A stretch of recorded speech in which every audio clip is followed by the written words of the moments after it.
Friends, Munmun কিচেনে তোমাদের সবাইকে স্বাগত। তো বাই দা ওয়ে, আমি মুনমুন। আজকে তোমাদের সঙ্গে হান্ডি চিকেন রেসিপি শেয়ার করব। কিভাবে গ্যাসের ওভেনে হান্ডি চিকেন রেসিপি তৈরি করা যায় তার A to Z ট্রিক্স তোমাদের সঙ্গে শেয়ার করলাম। অসম্ভব চিকেনের এই হান্ডি চিকেন রেসিপিটা একবার হলেও তোমরা বাড়িতে ট্রাই করো। তো দেখো বন্ধুরা, তার জন্য প্রথমে 1 কেজি চিকেনকে ভালো করে ধুয়ে একটা পাত্রের মধ্যে নিয়ে নিয়েছি। তারপরে এর মধ্যে দিয়ে দিলাম স্বাদ মতো লবণ। তারপরে এর মধ্যে দিয়ে দিলাম হাফ চামচ মতো হলুদের গুঁড়ো। তারপরে এর মধ্যে দিয়ে দিলাম হাফ চামচ লঙ্কার গুঁড়ো। এবারে এর মধ্যে আমি দিয়ে দেব সামান্য পরিমাণে সর্ষের তেল। তারপরে এর মধ্যে আমি দিয়ে দেবো 2 টেবিল চামচ পর্যন্ত টক দই। তো দেখতেই পাচ্ছ টক দইটা আমি 2 টেবিল চামচ দিয়েছি। আর এখানে দিয়ে দেব কিছু কুচো করে রাখা পেঁয়াজ। এবারে পেঁয়াজ, টক দই আর সমস্ত গুঁড়ো মশলাটা দিয়ে মাংসটাকে খুব ভালো করে ম্যারিনেট করে নেব। তো ম্যারিনেট করে কিন্তু 15 মিনিট মতো আমি এটাকে রেখে দেব। তো হান্ডি চিকেন বানানোর সম্পূর্ণ A to Z ট্রিক্স তোমাদের সঙ্গে শেয়ার করছি। তো কোথাও কোনো অংশে স্কিপ করবে না। স্কিপ করলে কিন্তু তোমরা কিছুই বুঝতে পারবে না যে আমি কিভাবে এই গ্যাসের ওভেনে হান্ডি চিকেনটা করছি। তো দেখো, চিকেনটা ম্যারিনেট করা হয়ে গেছে। এটা রেস্টে আমি 10 মিনিট রেখে দিলাম। এখানে দেখো, হান্ডি চিকেন করার জন্য কিছু গোটা মশলা নিয়ে নিয়েছি। 1 চামচ ধনে, 4টে শুকনো লঙ্কা, 2টো দারচিনি, একটা তেজপাতা আর কিছু ছোটো এলাচ, আর নিয়েছি 1 চামচ গোটা জিরে আর 3টে লবঙ্গ। এবারে গ্যাসের উপর একটা কড়াই বসিয়ে দিয়েছি। সমস্ত গোটা মশলাগুলোকে ভালো করে নেড়েচেড়ে একটু কিন্তু ভেজে নিতে হবে বন্ধুরা। এই সময় কিন্তু গ্যাসের ফ্লেমটা লো ফ্লেমে রেখে কিন্তু গোটা মশলাগুলোকে গুঁড়ো করে নিতে হবে। হান্ডি চিকেন করার জন্য কিন্তু এই মশলাটা খুবই গুরুত্বপূর্ণ। এই মশলাটা দিলে এই চিকেনের রেসিপিটা কিন্তু একেবারে অসম্ভব সুন্দর হবে। তো দেখো, আমার কিন্তু এটা ভালো করে ভাজা হয়ে গিয়েছে। এটা ঠান্ডা করে নেব। ঠান্ডা করে দেখো আমি মিক্সির মধ্যে নিয়ে নিয়েছি। এবারে এটা একটা মিহি করে গুঁড়ো করে নেব। তো ঢাকনা দিয়ে দিলাম। তো চলো বন্ধুরা, দেখিয়ে দিচ্ছি। দেখো আমি কত সুন্দরভাবে দেখো এটা গুঁড়ো করে নিয়েছি। এটা আমি এবার একটা সাইডে রেখে দেব।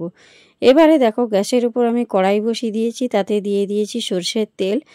এই সরষের তেলটা গরম হওয়া পর্যন্ত আমি অপেক্ষা করব, কারণ আমি হান্ডি চিকেনের গ্রেভিটা তৈরি করব।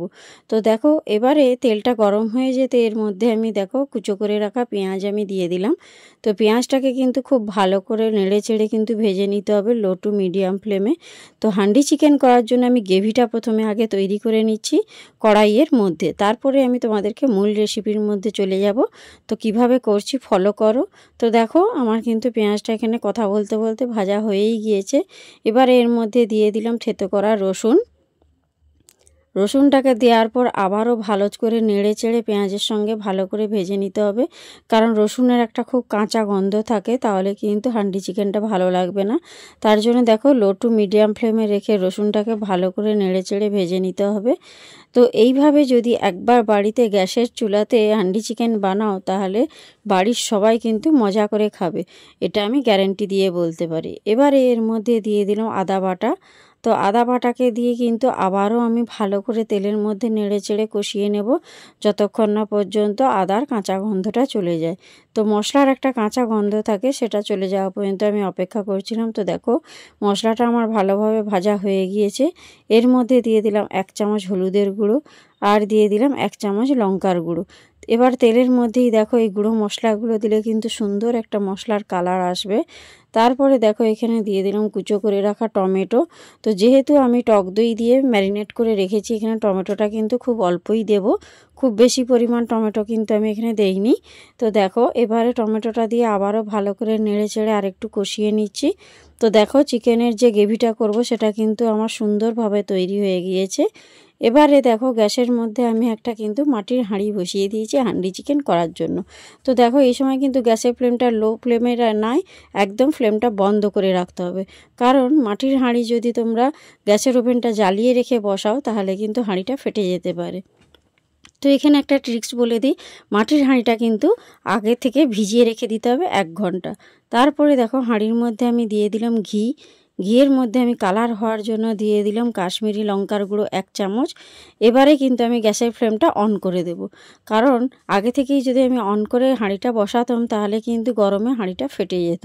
তো দেখো এবারে কিন্তু কিছু গোটা রসুনের কুয়ো আমি ওই ঘিয়ের মধ্যে দিয়ে দিলাম। তারপরে এর মধ্যে আর একটু নাড়িয়ে চাড়িয়ে আমি রসুনটাকে ভালো করে কিন্তু একটু ভেজে নেব। তো বন্ধুরা দেখতে থাকো। দেখো রসুনটা আমার ভাজা হয়ে যেতে এর মধ্যে আমি দেখো কিছু কুচো করা আদা আমি দিয়ে দিলাম। এবার আদা আর রসুনটাকেও আবার একটু নেড়ে চেড়ে ভেজে নিচ্ছি। তো দেখো ভাজাটা আমার কমপ্লিট হয়ে গিয়েছে, কিন্তু মিডিয়াম ফ্লেমে রেখেই কিন্তু এটা করবে, না হলে কিন্তু হাঁড়িটা খুব বেশি গরম হয়ে যাবে। তো দেখো এবারে কিন্তু এর মধ্যে আমি দিয়ে দেব ম্যারিনেট করা চিকেনটা। যে চিকেনটা আমি ম্যারিনেট করে রেখেছিলাম সেই চিকেনটা কিছু কিছু করে কিন্তু সমস্তটাই ওই হাঁড়ির মধ্যে দিয়ে দিচ্ছি। তো সঙ্গে থাকো, দেখতে থাকো যে আমি কিভাবে গ্যাসের ওভেনের মধ্যেই হান্ডি চিকেন রেসিপিটা তৈরি করি। সম্পূর্ণ ট্রিক্স তোমাদের সঙ্গে শেয়ার করলাম বন্ধুরা। তো কার কার আমার রেসিপিটা ভালো লেগেছে অবশ্যই লাইক কমেন্ট শেয়ার করে দিও। তো দেখো সমস্ত চিকেনটা দেওয়া হয়ে গিয়েছে। এবারে খুব ভালো করে দেখো হাঁড়িটাকে ধরে আমি খুব সাবধানে ভালো করে চিকেনটাকে নেড়ে চেড়ে নিচ্ছি, এবং যে ঘিটা আমি দিয়েছি তার মধ্যে কিন্তু চিকেনটাকে নেড়ে একটু ফ্রাই করে নিচ্ছি। তো এখানে আমি ঘি দিয়েছি, তোমরা চাইলে এখানে সর্ষের তেলও দিতে পারো, তাতে কোনো সমস্যা নেই। এইভাবে দেখো চিকেনটা নাড়তে নাড়তে চিকেনটা থেকে কতটা পরিমাণ জল বেরিয়েছে দেখিয়ে দিচ্ছি তোমাদেরকে। দেখতেই পাচ্ছ বন্ধুরা কতটা পরিমাণ জল বেরিয়েছে। এবারে আবারও কিন্তু ভালো করে নেড়ে চেড়ে নিয়ে নিচ্ছি। এবার চিকেনটাকে কিন্তু এবার আমি ঢাকনা দিয়ে রেখে দেব। তার জন্য আগে আমি চিকেনটাকে ভালো করে নেড়ে নিচ্ছি। এবারে একটা মাটির ঢাকনা দিয়ে চিকেনটাকে আমি ঢেকে দেব 10 মিনিটের মতো। তো বন্ধুরা দেখো 10 মিনিট পর ফিরে আসছি। এবারে দেখো মাটির হাঁড়ির যে ঢাকনাটা আমি তুলে দেখিয়ে দিচ্ছি এখনও কতটা পরিমাণ জল রয়েছে। নেড়ে চেড়ে কিন্তু জলটাকে আমি ভালো করে শুকনো করে নেব। এইভাবে চিকেনটা কিন্তু 50% কিন্তু আমার এখানে সেদ্ধ হয়েই গিয়েছে। এইভাবে নেড়ে চেড়ে কিন্তু চিকেনটাকে আমি আবারও নেড়ে নিলাম, নাহলে কিন্তু তলায় ধরে যেতে পারে। এই পর্যায়ে এর মধ্যে দেখো যে গ্রেভিটা আমি তৈরি করে রেখেছিলাম ওই গ্রেভিটা ওর মধ্যে দিয়ে দিলাম। দিয়ে ভালো করে নেড়ে চেড়ে মশলাটার সঙ্গে কিন্তু চিকেনটাকে আবারও কষিয়ে নেব 10 মিনিট মতো। তো 10 মিনিট এইভাবেই কিন্তু কুক করে নেব। তো কুক করার পর আমি তোমাদেরকে দেখিয়ে দেব কতটা সুন্দর কালার আসে। তো এইভাবে দেখো অনবরত কিন্তু কাঠের একটা হাতা দিয়ে কিন্তু তোমাদেরকে নাড়তে হবে।